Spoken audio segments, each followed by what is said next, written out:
नमस्कार, मैं रविश कुमार। गुरुग्राम के न्यायिक दंडाधिकारी मोहम्मद सगीर ने भड़काऊ भाषण देने वाले नौजवान की जमानत याचिका रद्द कर दी है। पटौदी के हिंदू महापंचायत में भड़काऊ भाषण देने के बाद इसे गिरफ्तार किया गया था। न्यायिक दंडाधिकारी ने कहा कि नफरती भाषण देना फैशन होता जा रहा है। देश को महामारी से ज्यादा इससे नुकसान हो रहा है। जो नौजवान जामिया में पुलिस की मौजूदगी में पिस्तौल लहराता रहा, गोली चलाई, लेकिन वहां खड़ी पुलिस ने कुछ नहीं किया। ना उस समाज ने जो एनकाउंटर का जश्न मनाता है, बल्कि वो दिल्ली पुलिस जिंदाबाद के नारे लगा रहा था। ऐसा इसलिए क्योंकि समाज तब उस वक्त गोली मारो के नारे लगाने वालों के साथ खड़ा था। गोली मारो, देश के गद्दारों को। केंद्रीय मंत्री अनुराग ठाकुर गोली मारों के नारे लगा रहे थे। अब इस नौजवान का विकास कार्ड देखिए, रिपोर्ट कार्ड वहां से यहां आ गया है। हिंदू महापंचायत ने बुलाया जाने लगा है, जहां वह समुदाय विशेष को ललकारते हुए सुना जा सकता है। इस महापंचायत के बाद गिरफ्तार हुआ। गुरुग्राम के न्यायिक दंडाधिकारी ने जमानत की अर्जी रद्द करते हुए कहा कि इस तरह के नफरती भाषणों से आगे चलकर कमजोर तबके के खिलाफ हिंसा की जमीन तैयार होती है। भेदभाव, अलगाववाद पनपता है और कई बार नरसंहार तक हो जाते हैं। याद रखिएगा, सांप्रदायिकता आपके बच्चों को मानव बम में बदल देती है। वही राजनीति उन्हें मानव बम में बदलती है जो उन्हें बेरोजगार बनाती है। इसलिए अपने बच्चों को बचा लीजिए और संविधान की मूल भावना को भी।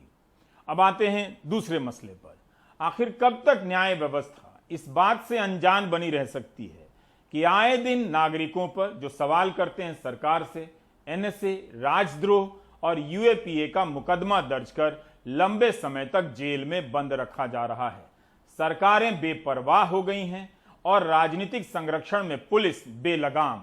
अवैध रूप से एनएसए लगाए जा रहे हैं। आप कल्पना नहीं कर सकते कि इन तीनों कानूनों ने सरकारों को कितना बेलगाम और डरावना बना दिया है। इंडियन एक्सप्रेस के कुनैन शरीफ एम की इस रिपोर्ट के बारे में प्रधानमंत्री मोदी भी बात करना नहीं चाहेंगे, जिन्होंने बनारस में कहा है कि यूपी में कानून का राज है। अगर कानून का राज है, तब फिर क्यों जनवरी 2018 से दिसंबर 2020 के बीच इलाहाबाद हाई कोर्ट को एनएसए के 94 मामलों को रद्द करना पड़ा? एनएसए ने 120 आदेशों में से 94 को रद्द किया है एनएसए के। इनमें से 70% मामलों में इलाहाबाद हाई कोर्ट ने उत्तर प्रदेश सरकार को फटकारा है और कहा है कि आरोपी को तुरंत रिहा किया जाए। क्या प्रधानमंत्री को इस तरह का कानून राज पसंद है? डॉक्टर कफील खान के केस में इलाहाबाद हाई कोर्ट के तब के चीफ जस्टिस गोविंद माथुर ने कहा था कि उन पर अवैध रूप से एनएसए लगाया गया है। क्या यही कानून का राज है कि किसी पर अवैध रूप से एनएसए लगा दिया जाए? एक्सप्रेस के पत्रकार कुनैन ने कोर्ट के कई आदेशों का अध्ययन कर बताया है कि 11 आदेशों में कोर्ट ने यहां तक कहा है कि जिलाधिकारियों ने अपने दिमाग का इस्तेमाल तक नहीं किया। एनएसए को बढ़ाते रहे समय सीमा ताकि जमानत ना मिले। कम से कम इन 11 मामलों से संबंधित जिलाधिकारियों के खिलाफ तो कार्रवाई होनी ही चाहिए। तब हम मानते कि प्रधानमंत्री मोदी का कहना सही है कि यूपी में कानून का राज है।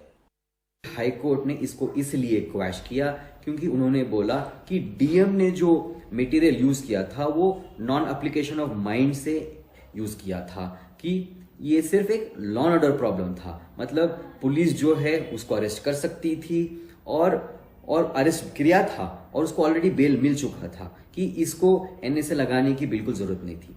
दूसरी चीज हमने ये देखी, क्योंकि एनएसए लगा हुआ था, जब तक इसको इलाहाबाद हाई कोर्ट ने ये हेबियस कॉर्पस पिटीशन को सुना नहीं, जब तक डिटेन्ड पर्सन जेल में ही रहे, तो ये टाइम पीरियड बहुत लंबा था। ये 200 से 300 दिन तक वो डिटेन्ड रहे। तीसरी चीज हमने देखी कि एक जब एनएसए लगता है, एक इफेक्टिव रिप्रेजेंटेशन का कॉन्स्टिट्यूशनल राइट मिलता है। इसका मतलब ये होता है कि अक्यूज पर्सन जो है वो जाके एडवाइजरी बोर्ड को जल्दी से जल्दी एडवाइजरी बोर्ड उसको देखती है और उसको बोलती है कि गलत या सही है। इसमें बहुत ज्यादा डिले हो गया है। तो ये भी हाईकोर्ट ने बोला कि जो एक इफेक्टिव रिप्रेजेंटेशन का कॉन्स्टिट्यूशनल राइट है उसका भी वायलेशन हुआ है। यह प्रसंग जरूरी है क्योंकि असहमति दबाने के लिए केवल राजद्रोह, सेडिशन के कानून का इस्तेमाल नहीं हो रहा है, यूएपीए और एनएसए का भी हो रहा है। जब डॉक्टर कफील खान ने अलीगढ़ के सीजीएम कोर्ट में याचिका लगाई और पूछा कि चार्जशीट से पहले क्या पुलिस ने राज्य या केंद्र सरकार से अनुमति ली थी, तब पुलिस ने कहा अनुमति नहीं ली थी। अब कफील खान एफआईआर रद्द कराने की लड़ाई लड़ रहे हैं। हाई कोर्ट के चीफ जस्टिस गोविंद माथुर ने जब एनएसए क्वैश किया था तो ही clearly said that my speech deprecate any kind of violence and hate. Actually the DM acted took selective reading and selective phrases from my speech and made it like a hated speech. मेरी तो यही मांग है कि ना सिर्फ sedition law, NSA हुआ या चाहे यूएपीए हुआ, ये सारे ड्रैकोनियन लॉ हैं। आवाज को दबाने के लिए इन लॉज का यूज किया जाता है। इस तरह के दुरुपयोगों को, राजद्रोह के दुरुपयोगों को लेकर जो बहस हो रही है उससे अलग नहीं रखा जा सकता है। नेशनल क्राइम रिकॉर्ड ब्यूरो के आंकड़ों के अनुसार 2016 से 19 के बीच भारतीय दंड संहिता की धारा 124A के तहत दर्ज होने वाले मामलों की संख्या 160% बढ़ी है और सजा की दर घट गई है। 1960 में सुप्रीम कोर्ट ने एक फैसला दिया था जहां पे सुप्रीम कोर्ट ने कहा कि ये देशद्रोह का ऑफेंस संवैधानिक है क्योंकि पब्लिक ऑर्डर को रखना सरकार की जिम्मेदारी है। लेकिन अगर आप पूरा इतिहास देखेंगे तो ये साफ मालूम चलता है कि इस ऑफेंस, देशद्रोह का ऑफेंस, इसका दुरुपयोग ही हुआ है और इसलिए ये काफ़ी महत्वपूर्ण है कि अब सुप्रीम कोर्ट इस पर फिर से विचार करने वाला है। लेकिन केवल देशद्रोह के ऑफेंस पे विचार करना काफ़ी नहीं है, क्योंकि ऐसे और भी बहुत ऑफेंस हैं जैसे यूएपीए में और एनएसए में जिनका उपयोग सरकार करती है लोगों को महीनों और सालों तक जेल में रखने के लिए, उन पे लंबे लंबे मुकदमे चलाने के लिए। तो देशद्रोह के साथ साथ यह भी महत्वपूर्ण है कि यूएपीए, एनएसए, बाकी ऐसे आफ्स्पा जैसे कानून हैं उन पर भी एक बार फिर से विचार किया जाए और सुप्रीम कोर्ट ये स्पष्ट तरीके से कहे कि ऐसे सारे कानून जो हैं वो संविधान के खिलाफ हैं। खोजी पत्रकारिता करने वाली वेबसाइट article14.com के कुणाल पुरोहित ने इसी साल 2 फरवरी को एक विस्तृत रिपोर्ट प्रकाशित की। गोदी मीडिया ऐसी रिपोर्ट न खुद करेगा, न अर्ध गोदी मीडिया करेगा और न आपको बताएगा। सारा खेल इसी का है कि आप तक जानकारी नहीं पहुंचने देनी है, जो आप 20 साल बाद समझेंगे ही। कुणाल ने देखा कि पिछले 10 साल में 11,000 लोगों के खिलाफ राजद्रोह के 816 मामले दर्ज हुए हैं। इनमें से 65% मामले 2014 में मोदी के प्रधानमंत्री बनने के बाद दर्ज हुए। इनमें से कई पत्रकार हैं, छात्र हैं, विपक्ष के नेता हैं, लेखक हैं, प्रोफेसर हैं। 2014 के बाद जो मामले दर्ज हुए हैं उनमें से 388 मामले आलोचनात्मक और अभद्र टिप्पणियों से जुड़े हैं। 149 लोगों के खिलाफ आरोप है कि प्रधानमंत्री मोदी और 144 लोगों के खिलाफ आरोप है कि मुख्यमंत्री योगी के खिलाफ अपमानजनक टिप्पणी की है या आलोचना की गई है। यूपी में 2010 के बाद से राजद्रोह के 115 केस दर्ज हुए, लेकिन इनमें से 77% केस पिछले 4 साल में दर्ज हुए हैं, योगी के मुख्यमंत्री बनने के बाद। क्या आलोचना करने की इतनी बड़ी सजा चुकानी पड़ेगी? क्या इसी वजह से लोग डर के मारे 110 रुपए लीटर पेट्रोल दे रहे हैं और सोशल मीडिया में लिखने से घबरा रहे हैं कि पुलिस केस ना कर दे? सुप्रीम कोर्ट के मुख्य न्यायाधीश एनवी रमन्ना ने कहा है कि इसका इस्तेमाल अति हो चुका है। जिस कानून को अंग्रेजों ने तिलक और गांधी पर लगाया उसे हम क्यों बनाए रखना चाहते हैं? मुख्य न्यायाधीश N V Ramana, justice A S Bopanna और जस्टिस ऋषिकेश रॉय की बेंच ने कहा है कि सरकार पुराने कानूनों को कानून की किताबों से निकाल रही है, तो इस कानून को हटाने पर विचार क्यों नहीं किया गया? राजद्रोह कानून संस्थाओं के कामकाज के लिए गंभीर खतरा है। राजद्रोह का इस्तेमाल ऐसा ही है जैसे बढ़ई को लकड़ी का टुकड़ा काटने के लिए आरी दी जाए और वो उसका इस्तेमाल पूरे जंगल को काटने के लिए कर दे। टिप्पणी राजद्रोह के संदर्भ में है, लेकिन आप खुद इंटरनेट पर एनएसए और यूएपीए के मामलों को निकालकर पढ़िए तो पता चलेगा कि पुलिस और सरकार मिलकर आरी से पूरा जंगल ही काट रहे हैं। अदालत ने कहा है कि अफसरों की जवाबदेही भी नहीं है। समय आ गया है कि अदालत जवाबदेही तय करे, सरकार नहीं करने वाली है। मुख्य न्यायाधीश ने कहा है कि यह ऐसा है जैसे अगर कोई पुलिस अधिकारी किसी गांव में किसी को ठीक करना चाहता है तो वह धारा 124A का उपयोग कर सकता है। इससे लोग डरे भी हुए हैं।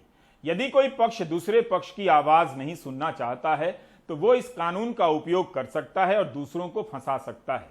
यह लोगों के लिए एक गंभीर सवाल है। आज पूर्व अटॉर्नी जनरल मुकुल रोहतगी ने कहा कि इस कानून को खत्म कर देना चाहिए क्योंकि इसका इस्तेमाल अभिव्यक्ति की आजादी को कुचलने में किया जा रहा है। जिस ब्रिटेन की सरकार यह कानून लेकर आई, अब उसी ब्रिटेन में राजद्रोह का कानून नहीं है मगर वो देश भी मौजूद है। मुकुल रोहतगी ने तो यह भी कहा कि उन्हें नहीं लगता कि भारत में कभी भी हिंसक रूप से सरकार को उखाड़ फेंकने का कोई वास्तविक प्रयास हुआ भी है। In England, there is no offense of sedition anymore. It was there, it's long gone. Now let us look at 75 years of history of this nation. I don't think that there has been any real violent attempt to overthrow any government, whether central or state. No such thing has happened. There is absolutely no need to keep this law. It is completely archaic. Mukul Rohatgi कह रहे हैं कि केंद्र या राज्य के खिलाफ उखाड़ फेंकने के लिए कभी भी हिंसक प्रयास नहीं हुए। तो फिर क्या यह बात भीमा कोरेगांव केस में सुधा भारद्वाज, स्टैन स्वामी, आनंद तेलतुंबडे और हैनी बाबू के मामले में लागू होती है, जिन पर भारत के खिलाफ युद्ध छेड़ने के आरोप हैं? मुकुल रोहतगी बड़े वकील हैं, उन्हें भी अटॉर्नी जनरल के पद पर रहने का मौका मिला है। हम उन्हें भी याद दिलाना चाहेंगे कि उन्होंने सुप्रीम कोर्ट में हार्दिक पटेल की याचिका का विरोध किया था। हार्दिक पटेल पर राजद्रोह की धारा लगाई गई थी और आरोप था कि उन्होंने पटेल आरक्षण के दौरान जो आंदोलन हुआ था उसमें हिंसा भड़काने के निर्देश दिए। हार्दिक ने सुप्रीम कोर्ट में याचिका दायर की कि राजद्रोह की धारा हटाई जाए। उस वक्त मुकुल रोहतगी अटॉर्नी जनरल थे, लेकिन गुजरात सरकार की तरफ से पेश हो रहे थे। उन्होंने हार्दिक की याचिका का विरोध करते हुए कहा कि पूरे गुजरात में न्यायपालिका, पुलिस, पुलिस थाने और नेताओं को निशाना बनाया गया है। तब मुकुल रोहतगी कह सकते थे कि इस मामले में राजद्रोह का इस्तेमाल नहीं होना चाहिए। विचित्र विचित्र मामलों में लोगों पर राजद्रोह लगे हैं।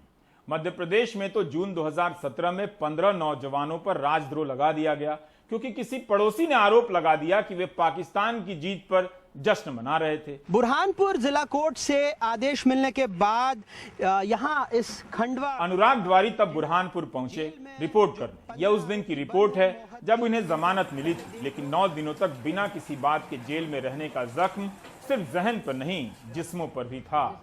इनका कहना था कि थाने में पुलिस ने बहुत मारा। ईद आने वाली थी, लेकिन उसके पहले ये नौजवान जेल में पहुंच गए। राजद्रोह जैसी गंभीर धारा लगा दी गई। पूरा गांव सन्न रह गया। क्रिकेट मैच और पाकिस्तान के लिए नारे लगाने का टॉपिक, ध्यान से सुनिए, व्हाट्सएप यूनिवर्सिटी का फेवरेट जहर है, जिससे हिंदी प्रदेश के युवाओं को लगातार पिछले कई दशकों से बर्बाद किया जा रहा है। घर घर में लोग, खासकर रिटायर्ड लोग, इसके बहाने अपनी सांप्रदायिकता को राष्ट्रवाद बताते हैं। इस केस का मुकदमा लड़ने वाले वकील उबैद शेख का कहना है कि यह मामला अभी तक चल रहा है। 10-12 गवाह पेश हुए हैं, जिनमें से 8 ने कहा है कि ऐसी कोई घटना नहीं हुई है। गवाही देने वाले सभी गैर मुस्लिम हैं। वो बच्चे पिछले 4-5 सालों से 17 लोग परेशान हैं और वो जो लोग हैं वो ऐसे हैंड टू माउथ है, मजदूरी करके 200-300 रुपये रोज कमाना, ऐसे लोग हैं। अब आज की तारीख में वो ऐसे गरीब लोग हैं कि वो मुकदमा लड़ भी नहीं पाते, जबकि 6 गवाह उस केस में हो चुके हैं और 6 की 6 गवाह जो हैं वो नॉन मुस्लिम गवाह थे और उन्होंने ये कहा कि हमारे गांव में ऐसी पाकिस्तान जिंदाबाद नारे लगाने वाली कोई घटना घटित नहीं हुई, ना पाकिस्तान ट्रॉफी के ऊपर किसी ने फटाके फोड़े। ये उनके स्टेटमेंट न्यायालय में दिए उन्होंने। तो इनके स्टेटमेंट से निश्चित रूप से ये बात सामने आती है कि उस समय जो है शासन ने अपने अधिकारों का दुरुपयोग करके और इन पर देशद्रोह का झूठा मुकदमा बनाया था। क्या आप ऐसा सिस्टम चाहते हैं कि पुलिस और सरकार किसी पर भी बिना बात के इस तरह की धारा लगा दे? आजकल अमेरिका और ऑस्ट्रेलिया में रहने वाले कुछ लोग व्हाट्सएप यूनिवर्सिटी के प्रभाव में ऐसी चीजों का समर्थन करने लगे हैं। वहां भी बैठकर अपने ऐसे किसी एनआरआई अंकिल से वीडियो कॉल पर पूछिएगा कि उन देशों में उनके साथ कानून ऐसा मनमाना व्यवहार करता है। अगर करता तो क्या वे इस तरह से तरक्की कर पाते जो उन्होंने की है? आलोचना जरूरी है, वरना आप बोल ही नहीं पाएंगे कि रेलवे का किराया इतना क्यों बढ़ पा रहा है। अब रेल के किराए को लेकर बात क्यों नहीं होती? आप समझ नहीं पा रहे होंगे कि समान दूरी की ट्रेन जब स्पेशल और फेस्टिवल के नाम पर चलती है तो इतनी महंगी क्यों हो जाती है। रविश रंजन की यह रिपोर्ट देखिए। मैं नई दिल्ली में प्राइवेट जॉब करता हूँ। वहाँ पे हमारी सैलरी तो अभी उतनी ही है, सैलरी तो कम हो चुकी है और किराया बहुत ज़्यादा हो चुका है।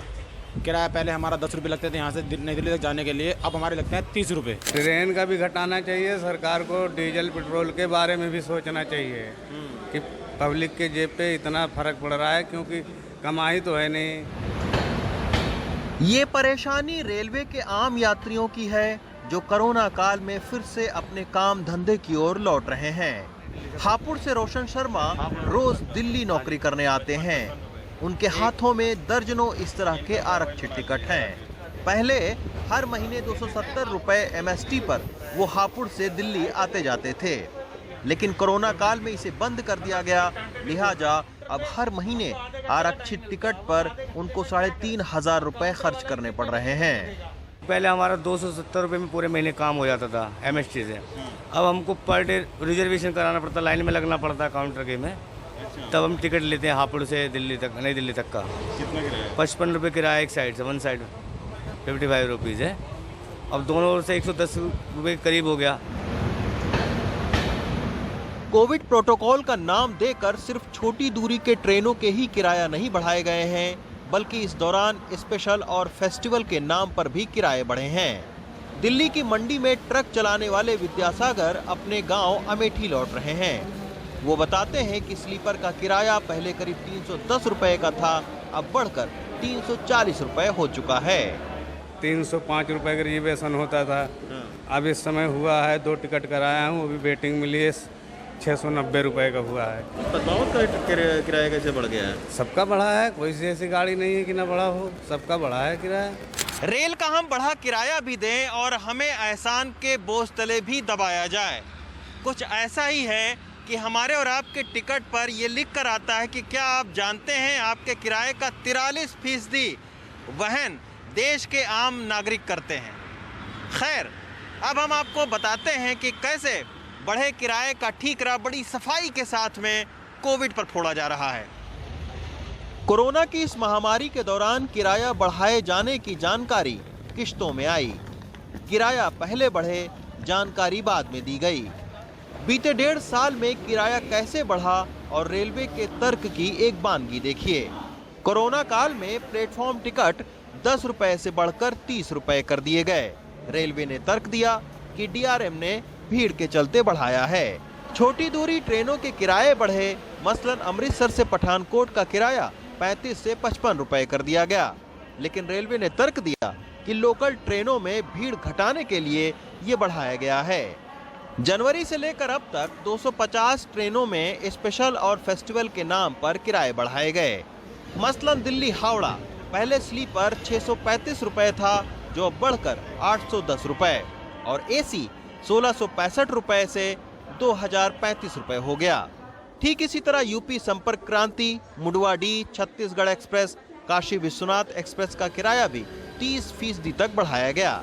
लेकिन रेलवे का तर्क है कि 2015 से ही फेस्टिवल एक्सप्रेस का किराया थोड़ा ज्यादा होता है, जबकि दुरंतो, शताब्दी, हमसफर और राजधानी एक्सप्रेस का किराया फ्लेक्सी फेयर के तहत 50% तक बढ़ सकता है।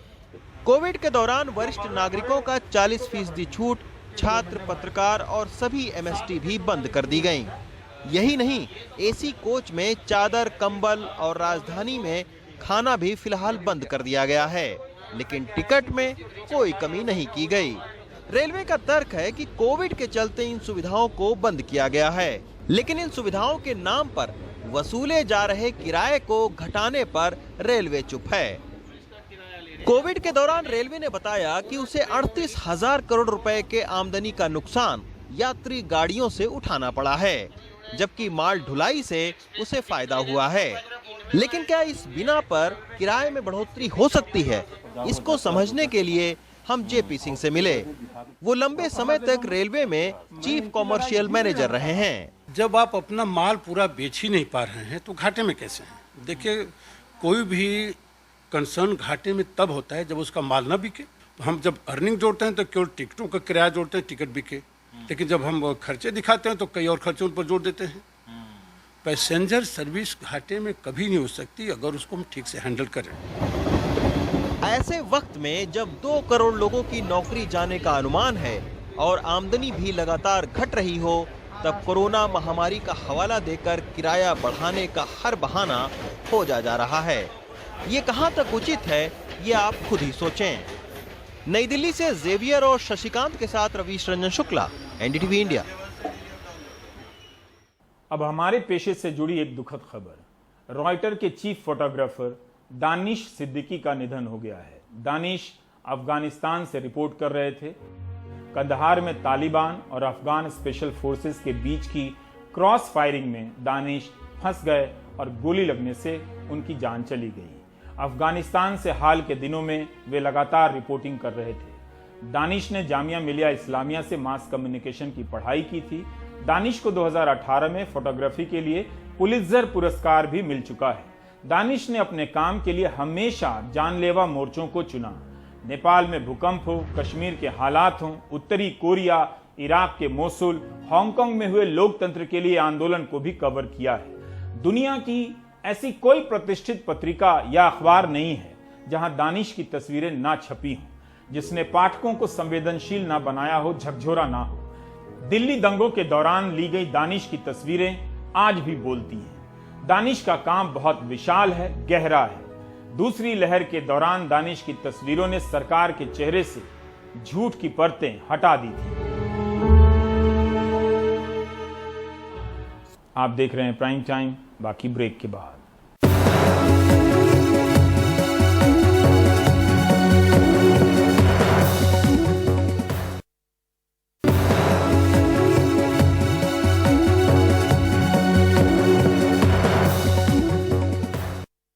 मध्य प्रदेश में बारिश कम होने के कारण खरीफ की फसलें सूखने लगी हैं। मूंग, उड़द, कपास की बुआई के लिए बहुत कम समय बचा है।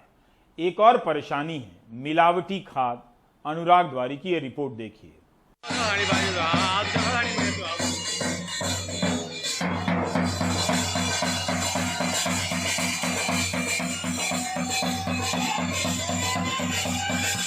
टोकता निकालते बारिश गिर जाए, फसल अभी तक बुआई नहीं है। मध्य प्रदेश में बारिश के लिए कहीं जीवित व्यक्ति की शव यात्रा निकाली जा रही है, कहीं गधे पर युवक को बैठाकर गाजे बाजे के साथ जुलूस निकाला जा रहा है। कुछ टोटके के आसरे हैं तो कुछ मेहनत के बूते बैठे हैं। भोपाल के करीब रातीबड़ के किसान जलील ने अपनी 5 एकड़ जमीन में पहले सोयाबीन बोया, लेकिन पानी ने साथ नहीं दिया। मक्का बोई था, सोयाबीन खराब हो चुका है। मक्का बो दी, अब इस पे उम्मीद लगा के बैठे ऊपर वाला पानी बरसा दे तो परेशानी हल हो जाए, कुछ हो जाए।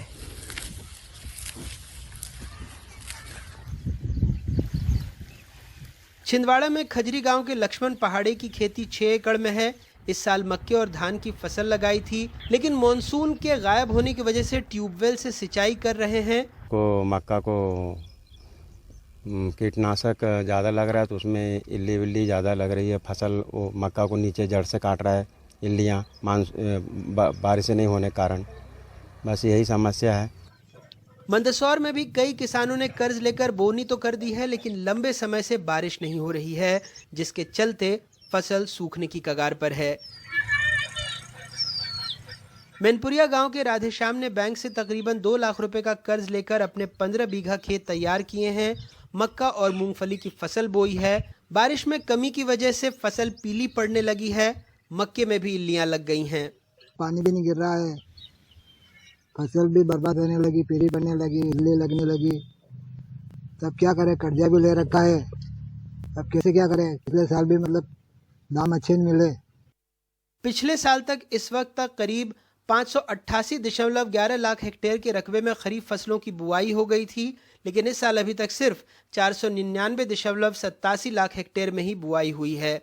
सोयाबीन की बुआई लगभग 92.36 लाख हेक्टेयर में की गई थी, लेकिन इस साल अब तक सिर्फ 82.14 लाख हेक्टेयर में बुआई हुई है। मूंग की बुआई 13.49 लाख हेक्टेयर के रकबे में हुई थी, इस साल 11.92 लाख हेक्टेयर तक ही पहुंची है। मध्य प्रदेश सरकार दावा कर रही है कि खरीफ के 90% रकबे में किसान फसल की बोनी कर चुके हैं।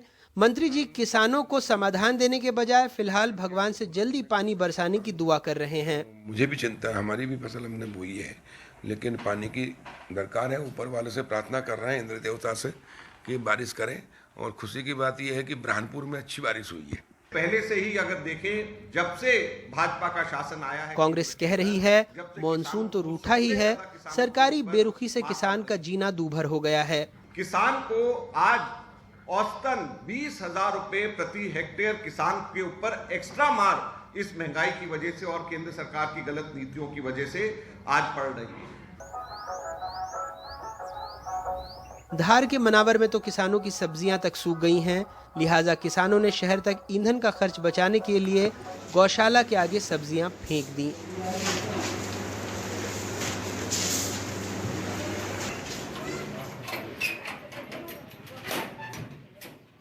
दिक्कत सिर्फ बरसात नहीं, अमानक खाद बीज भी है। छिंदवाड़ा के बीसापुर के गोविंद मोहने ने बीसापुर कला सोसाइटी से 10 बोरी सिंगल सुपर फॉस्फेट खरीदी, लेकिन आरोप है कि इसमें मिलावट है।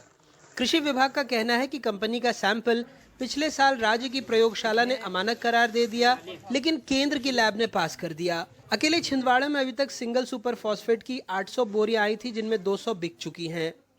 सुपर फास्फेट में जैसे कि 1 किलो सुपर फास्फेट है तो उसमें 100 से 150 ग्राम काले पत्थर निकल रहे हैं। वो कब पता चला हमको कि जब हम उसमें टब में डाले हुए और उसको धुले, जैसे कि पानी में, तो कुछ टाइम पानी में रखने के बाद काले पत्थर नजर आए। केंद्रीय लैब से यह नमूना मानक स्तर का पाए जाने के कारण उस पर लगाया गया विक्रय प्रतिबंध हटाया गया। वही आज जो किसानों को विक्रय हो रहा था वो वही वाला सुपर फॉस्फेट है जिसमें कंकड़ मिलने की शिकायत प्राप्त हुई है। इसका फिर से नमूना लेने के लिए मैंने निरीक्षक को कहा गया कि पुनः इसका नमूना लिया जाए। मध्य प्रदेश में 52 जिलों में 35 में अभी तक मानसून मेहरबान नहीं है। कहीं कहीं तो बेरुखी 70% से ज्यादा है। इस वक्त 259 mm बारिश हो जानी चाहिए थी, हुई है 214 mm। मंत्री जी किसानों को भगवान भरोसे छोड़ रहे हैं और ये सच भी है कि आज़ादी के सालों बाद भी खरीफ की सीज़न में बोनी के लिए किसान मानसून के ही आसरे है। और अब चूँकि मानसून में देरी हो रही है, इसलिए किसान फिक्रमंद हैं। जिन्होंने बोनी कर दी है उनको फसल के ख़राब होने की फ़िक्र सता रही है, और जिन्होंने बोनी नहीं की है वो सोच रहे हैं कि बोनी कब करें। भोपाल से कैमरा पर्सन रिजवान खान और मध्य प्रदेश में अपने ब्यूरो सहयोगियों के साथ अनुराग द्वारी, NDTV इंडिया। आप देख रहे थे प्राइम टाइम। नमस्कार।